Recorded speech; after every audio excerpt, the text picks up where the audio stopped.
Yan, Riverside. Riverside Street. Mataas na yung tubig. Lampas na ano,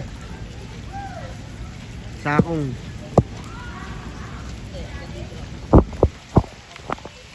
Yan. Itong Riverside Street na yan. Tapos itong wall na yan na naka-build yan.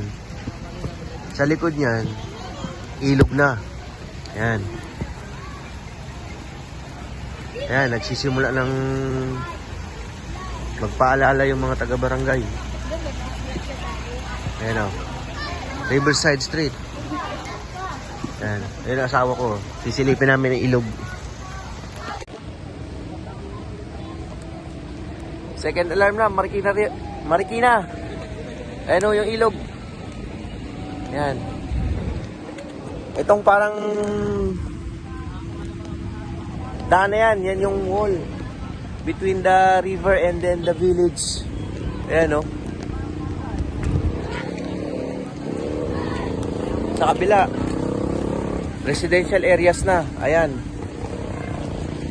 Doon sa part na yon, nagbabaha na. Pinapasok na ng tubig. Ayan. Marami na mga ano natin, barangay operatives na nagpapalikas ng mga tao. Ayan. Ay, nako. Ayan po. Ayan. Ayan.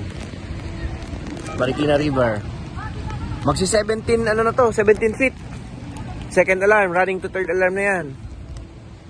Ayan. Ayan guys. Yan ang ilog. Yan ang ilog. Katabi ng Riverside. Katabi ng bahay namin. Ayan na.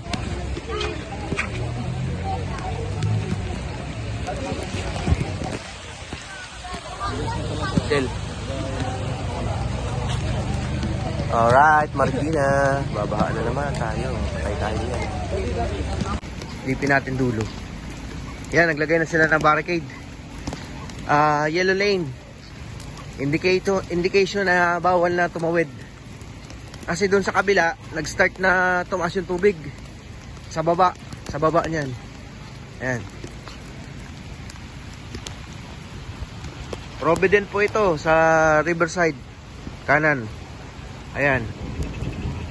Itong wall lang ang pagitan. Pero ito, mataas na po yan. Yung mga kahoy na yan, matataas yan. Pero nakalubog na. Ayan na. Ayan, malakas yung daloy. Pag itong ulan nagtuloy-tuloy, sigurado, lulubog tong Provident na naman. Ayan. Pagdasal po natin na huwag sana magtuloy-tuloy yung buhos ng ulan. Ayan. Ayan.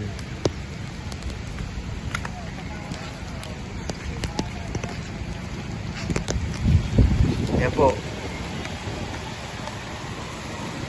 Baha na.